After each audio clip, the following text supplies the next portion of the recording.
bienvenidos nuevamente a una sesión más de Aprende en Casa 2. Mi nombre es Lourdes de Santos Arellano. Soy profesora de Historia, maestra en Educación y doy clase en las escuelas secundarias técnicas números 41 y 71. Muchas gracias por acompañarme el día de hoy. Espero que estén aprovechando al máximo este tiempo para estudiar con Aprende en Casa 2, un programa que tiene la finalidad de que podamos continuar adquiriendo nuevos conocimientos y habilidades correspondientes a la asignatura de Historia, primer grado de Educación Secundaria. Recuerden mantener la sana distancia y lavarse constantemente las manos con agua y jabón durante 20 segundos. Al cuidarnos a nosotros mismos, cuidamos a los demás. En nuestras últimas sesiones hemos trabajado con el liberalismo y la Ilustración. Hoy continuaremos analizando cómo estos movimientos tan importantes en la historia universal transformaron la forma de ver, pensar y concebir el mundo a partir de sus ideas. Como vemos en la diapositiva, nuestro propósito del día de hoy será valorar la importancia de las ideas ilustradas y su vigencia en la sociedad actual. Deberán estar muy atentas y atentos a lo que veamos el día de hoy, pues les ayudará a concluir el reto de la semana. Recuerden que estamos elaborando una infografía. Antes de iniciar con nuestro tema, asegúrense de tener a mano lápiz o bolígrafo, colores, cuaderno u hojas blancas, pues les servirán para realizar las actividades que iremos proponiendo. Tomen nota de las ideas más importantes y registren las dudas que les puedan surgir. También recuerden tener cerca el libro de texto, pues es nuestra principal fuente de consulta. Si necesitan buscar el tema del día de hoy, podrán encontrarlo dentro del bloque 1. Si ya están listas y listos, comencemos. Como les comenté inicialmente, durante las últimas sesiones hemos estado hablando del liberalismo y de la Ilustración. Vamos a realizar una lectura que nos ayudará a recordar sus aspectos más importantes. En el transcurso de ella, fíjense bien y busquen la siguiente información para que la anoten en su cuaderno. ¿Dónde y cuándo surgió la Ilustración? ¿Cuál es el concepto clave de este movimiento? ¿Cuáles son sus postulados? ¿En dónde se difundieron las ideas ilustradas? ¿Qué procesos históricos influyeron en las ideas de la Ilustración?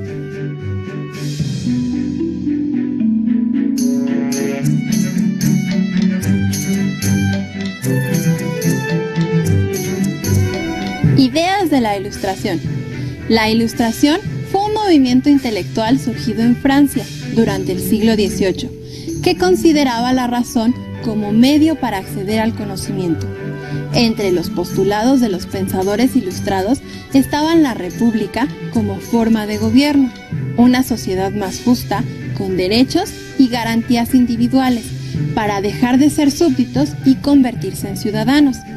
Tanto el liberalismo como la Ilustración se difundieron en Europa y América y sentaron las bases de las revoluciones ocurridas a finales del siglo XVIII, como la independencia de las 13 colonias de Norteamérica y la Revolución Francesa, procesos que enarbolaron las ideas de ambas corrientes, además de las revoluciones de independencia de las colonias iberoamericanas a principios del siglo XIX.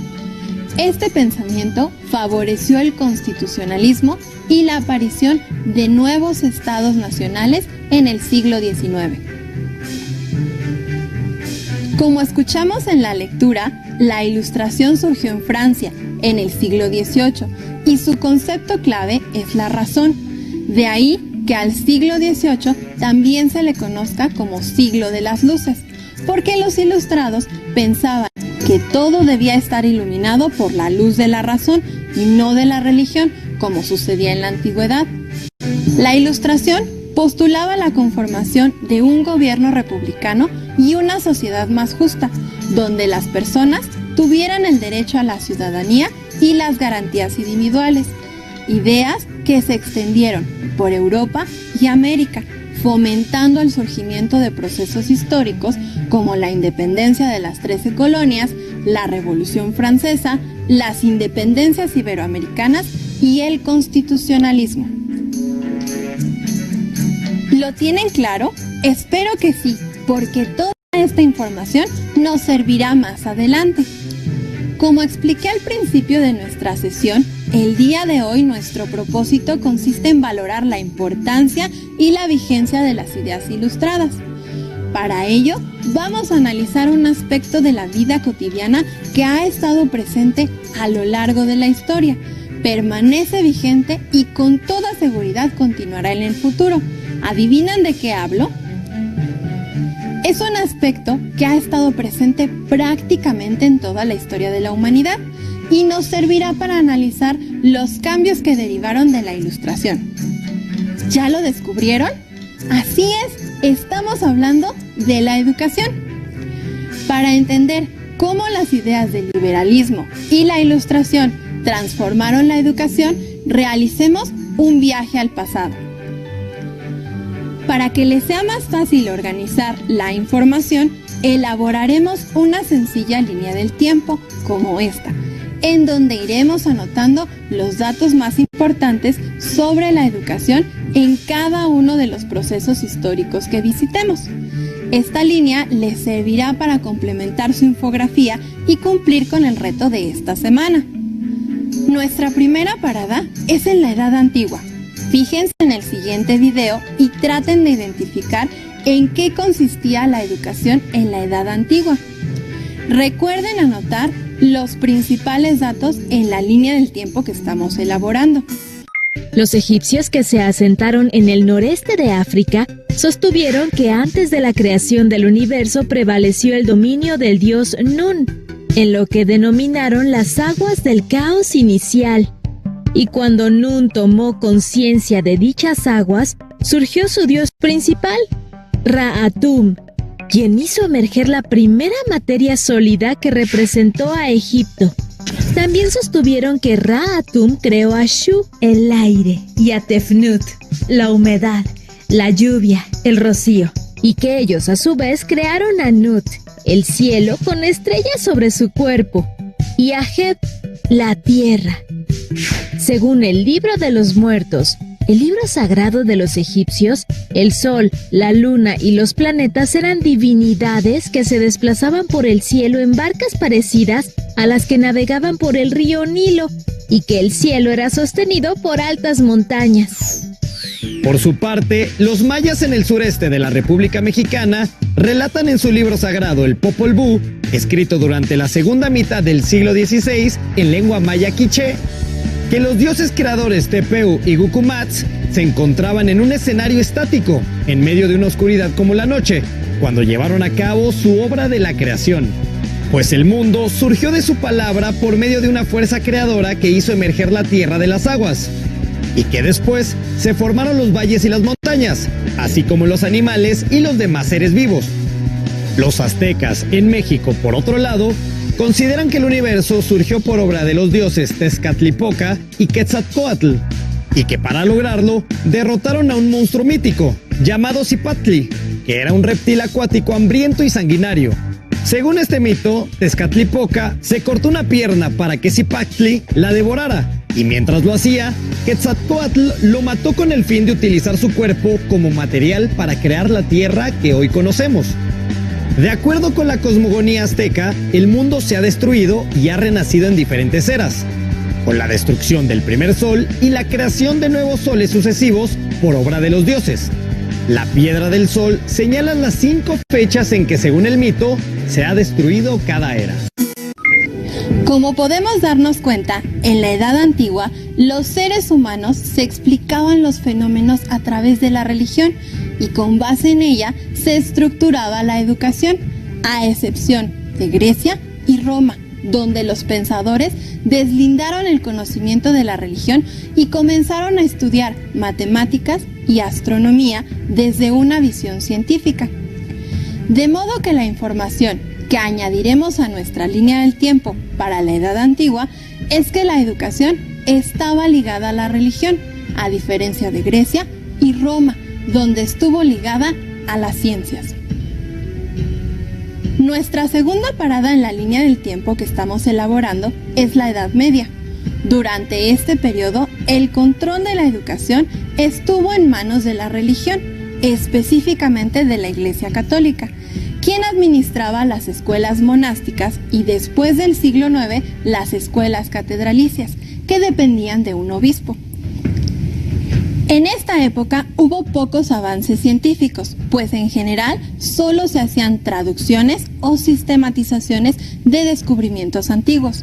Los niños de las familias más humildes no tenían acceso a la educación.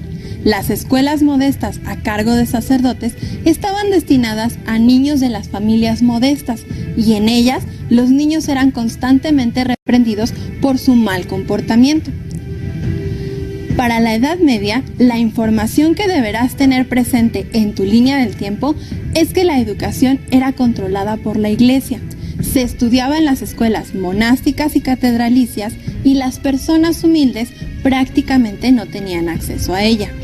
Con el surgimiento de las primeras universidades en Europa, la educación comenzaría a cambiar y para 1453, esto es a mediados del siglo XV, llegamos a la tercera parada de nuestra línea del tiempo, el Renacimiento. La llegada de textos de la antigua Grecia a las escuelas europeas y el crecimiento de la burguesía propició la expansión de las artes y el comienzo de estudios que hoy podríamos llamar científicos. Este mismo formato educativo es el que se adoptó en la Nueva España durante el siglo XVII. Para saber cómo era, observemos un video en el que deberán identificar quién es el personaje del que se habla, qué estudios realizaba, dónde tenía que estar para poder estudiar. Sor Juana Inés de la Cruz, la gran poeta mexicana, fue una niña inquieta, curiosa y muy inteligente. Nació en Nepantla el 12 de noviembre de 1651 y vivió en la hacienda de Panoaya en el municipio de Amecameca, Estado de México. En ese lugar, la pequeña Juana Ramírez de Asbaje corría por los jardines y jugaba en el patio, en las grandes estancias y en el campo. Nací, escribió en un poema, donde los rayos solares me mirasen de hito en hito. Pero lo que más llamaba la atención de Juana era la biblioteca que su abuelo materno tenía en la hacienda, por lo que pasaba largo tiempo entre los anaqueles de libros, primero hojeando y muy pronto leyendo. Sí, porque a los 3 años de edad ya sabía cómo hacerlo. Esto es increíble si tomamos en cuenta que su propia madre no sabía leer. A los 8 años compuso su primer poema y ganó un concurso local. Entusiasmada, le pedía todo el tiempo a su mamá que la vistiera de hombre para poder ir a la universidad, pues en aquella época las mujeres no se les permitía estudiar. Y es que todo le daba curiosidad. Un día, cuenta ella misma, vio cómo 2 niñas jugaban al trompo y al observar, empezó a preguntarse por la línea circular que dibujaba el juguete y el impulso ya independiente de la fuerza que había causado su girar. El ansia de saber de la niña Juana era tan poderosa que llegó incluso a imponerse sanciones si no aprendía correctamente las materias que quería conocer. Dejaba de comer lo que más le gustaba, por ejemplo, o más tarde, cuando ya vivía en la Ciudad de México con un tío suyo, se cortaba el pelo y no salía de su estudio hasta que no le hubiera crecido de nuevo, pues como ella misma decía, no me parecía razón suficiente que estuviese vestida de cabellos, cabeza tan desnuda de noticias, que era más apetecible adorno. Y en efecto, su empeño dio resultado. Cuentan que aprendió latín en 20 lecciones y muy pronto ya era conocida en la corte del virreinato como un prodigio de conocimiento. Lo que más le interesaba eran la música, la ciencia, la literatura y el arte, y tan profundo era su saber que un día la invitaron a discutir sobre diversos temas con 40 sabios de la ciudad, a quienes dejó perplejos por sus respuestas siempre atinadas y lúcidas. Por ese entonces, Juana era dama de compañía de la virreina. Cuando tenía alrededor de 16 años, decidió hacerse monja para poder dedicar su vida al estudio en paz y tranquilidad y escribir poesía, su gran pasión que la hizo mundialmente famosa. Fue entonces que ingresó al convento de San Jerónimo en el centro de la Ciudad de México, en donde adoptó el nombre de Sor Juana Inés de la Cruz. Ahí vivió hasta su muerte, el 17 de abril de 1695, a los 43 años de edad, rodeada de saber y poesía. Si pusieron atención al video, habrán observado que la protagonista es Sor Juana Inés de la Cruz, quien, Para poder continuar con sus estudios de poesía, latín, música, ciencia, arte y literatura, se vio obligada a ingresar al convento. Esto nos demuestra que la educación todavía seguía siendo controlada por la Iglesia Católica. En nuestra línea del tiempo, esta vez agregaremos que, para el Renacimiento y el segmento de la Nueva España en América, se comenzaron a estudiar las ciencias. Sin embargo, la educación seguía influenciada por la Iglesia Católica. Y así llegamos a la parte más importante de nuestra sesión de hoy, el periodo del liberalismo y la Ilustración. Después de lo visto en las últimas sesiones, seguro que reconocen a este personaje. ¿Sí? ¿No? Pues se trata de John Locke, de quien hemos estado hablando en estas sesiones, y como recordarás, fue uno de los precursores del liberalismo y de la Ilustración, aunque tal vez lo que no conocían de él es que escribió un texto muy interesante sobre temas educativos, al que puso por nombre Algunos pensamientos sobre educación. Para conocer más a fondo sus ideas sobre el tema, realizaremos una nueva lectura. En el transcurso, busquen la siguiente información y asegúrense de anotarla en su cuaderno. Para Locke, ¿cuáles eran los fines de la educación? ¿Cómo se dividía la educación? ¿En qué consistía cada tipo de educación? ¿Cómo se alcanzaba la vida sana? ¿A quién iba dirigida la educación? ¿Qué papel tenían los pobres? John Locke es conocido como uno de los autores que más fielmente y con mayor éxito supo transmitir la Ilustración europea. Sin embargo, lo que no es tan conocido es la atención que presta en sus escritos a la educación. Locke recoge sus ideas sobre educación en Some Thoughts Concerning Education, donde, a la vez que diseña el ideal del caballero de la nueva burguesía inglesa, ofrece una teoría social que marca las pautas a seguir para la consecución de un bien y una felicidad. Afirma que, en una proporción de 9 dentro de 10, los hombres son buenos o malos, útiles o no, por su educación. Para él, las cualidades de un caballero son la virtud, la sabiduría, la prudencia, las buenas maneras o la urbanidad y la instrucción. Y precisamente esos fines son los que debía perseguir la educación. Locke planteaba que, para ello, la educación debía dividirse en 3 características: física, intelectual y moral. La educación debía tener un aspecto físico, de modo que el cuerpo vigoroso pudiera ejecutar las órdenes de la mente. La educación intelectual consistía en preparar el entendimiento humano para asimilar el saber, y se debía adquirir a través de una enseñanza creativa y agradable, tan agradable para el niño que no le pareciera impuesta, sino más bien un juego. La enseñanza, que según Locke debía ser estricta, era la educación moral, que debía formar la virtud mediante la disciplina de negar los propios deseos y seguir la razón. Para Locke, esta educación, junto con el trabajo y las tareas útiles y efectivas, daban por resultado una vida sana, mientras que la inutilidad propiciaba la enfermedad.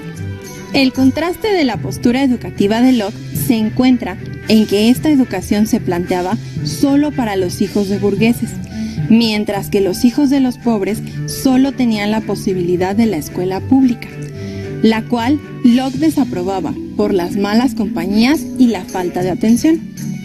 Para los pobres, Locke hablaba de las escuelas de trabajo, donde también se alimentaba a los niños con pan y un plato de avena, mismo lugar donde los niños mendigos debían ser llevados a trabajar luego de ser azotados por su inutilidad.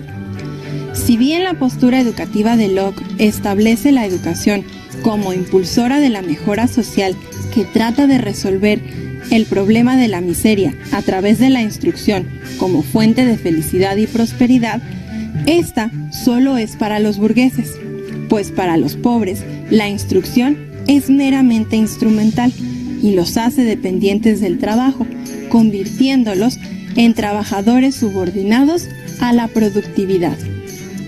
Con esta lectura podemos darnos cuenta que para John Locke la educación debía desarrollar las virtudes del ser humano y, para ello, debía abarcar la educación física, moral e intelectual, que junto con el trabajo servían para llevar una vida sana y feliz. Pero como en toda época, había diferencias sociales, pues este tipo de educación era solo para los niños burgueses, mientras que los niños pobres, la educación se aprendía con el trabajo. Generalmente comenzaban a trabajar a los 5 años y para los 10 ya eran tratados como adultos.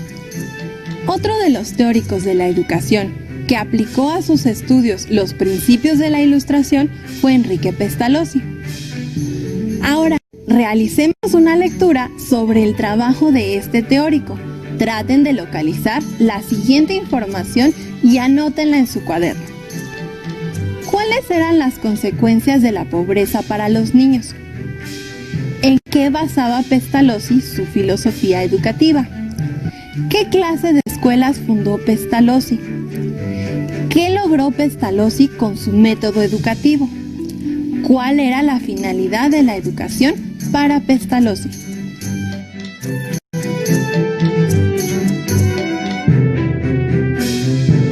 Hijo de una familia protestante de Suiza, Enrique Pestalozzi se quedó huérfano a los 6 años. En los recorridos con su abuelo, quien era sacerdote, visitó casas y escuelas de campesinos en la pobreza, apreciando las consecuencias del trabajo a temprana edad, además de la ignorancia y el sufrimiento en que vivía.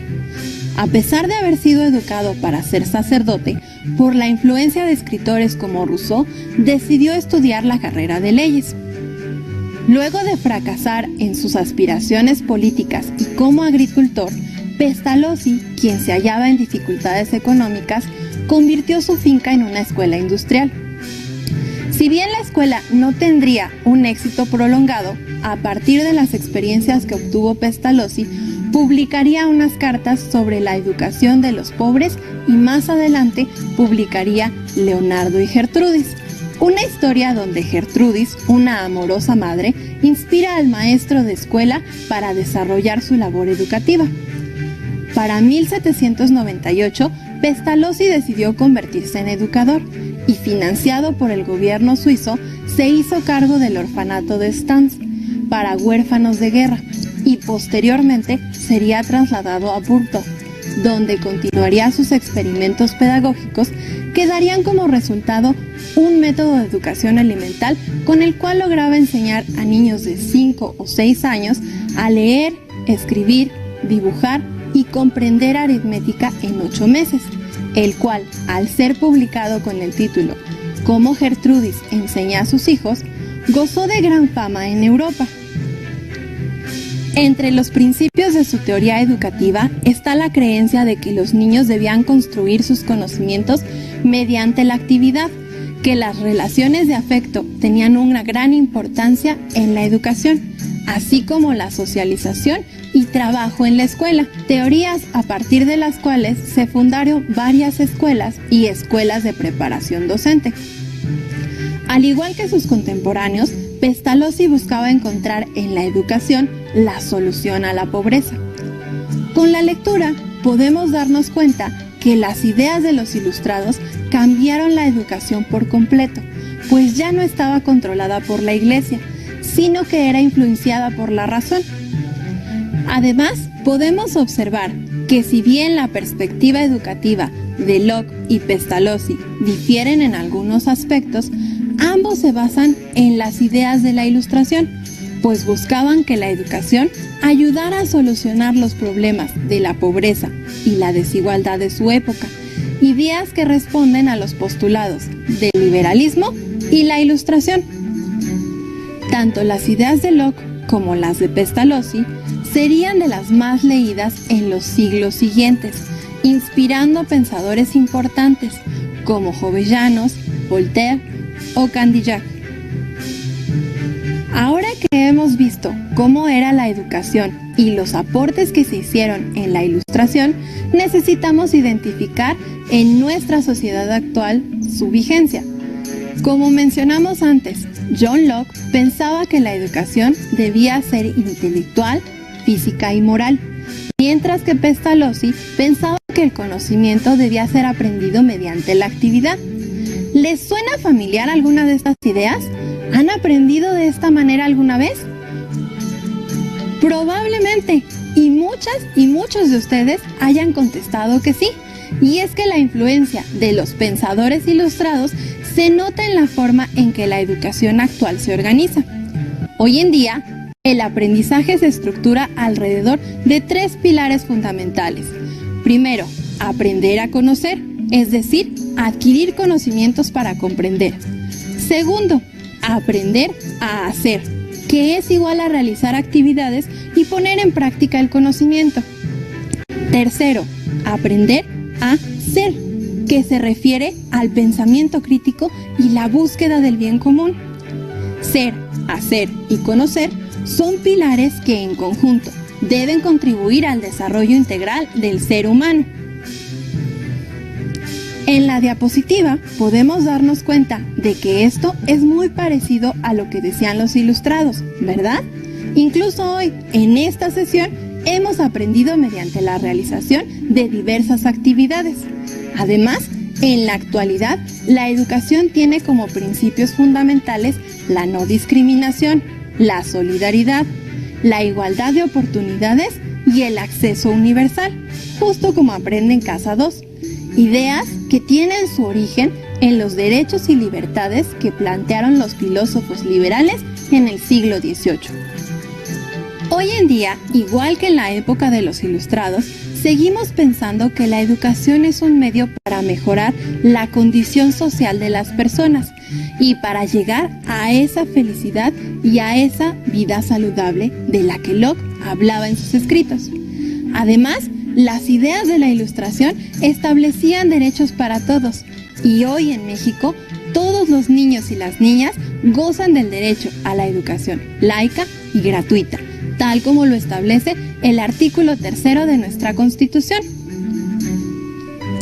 Ya que hemos terminado de revisar nuestro tema de hoy, es tiempo de completar nuestro reto de la semana. En su infografía deberán concentrar la información de lo visto durante la semana, es decir, primero, los antecedentes de la Ilustración y sus principales ideas. Segundo, su influencia en el ámbito político y económico. Tercero, la influencia de las ideas ilustradas en la sociedad y la cultura. Y deberán complementarlo incluyendo la importancia y vigencia de las ideas ilustradas en la actualidad a través del ámbito educativo, que fue lo que analizamos el día de hoy.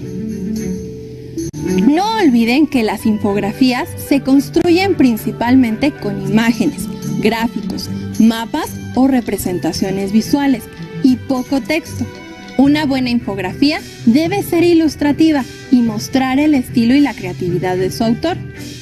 Finalmente, recuerden que la historia se construye a partir de la consulta de diversas fuentes y ustedes, al hacer lo mismo para elaborar sus trabajos, enriquecerán su aprendizaje. Para ello, pueden complementar lo que hemos visto el día de hoy con su libro de texto, con fuentes bibliográficas, digitales y audiovisuales. Esta vez, te recomendamos la lectura de Emilio o de la Educación, una obra escrita por Jean-Jacques Rousseau, para que te sigas adentrando en las ideas de los pensadores ilustrados, además de aprovechar los materiales que tienen disponibles en la página de Aprende en Casa. ¡Listo! Terminamos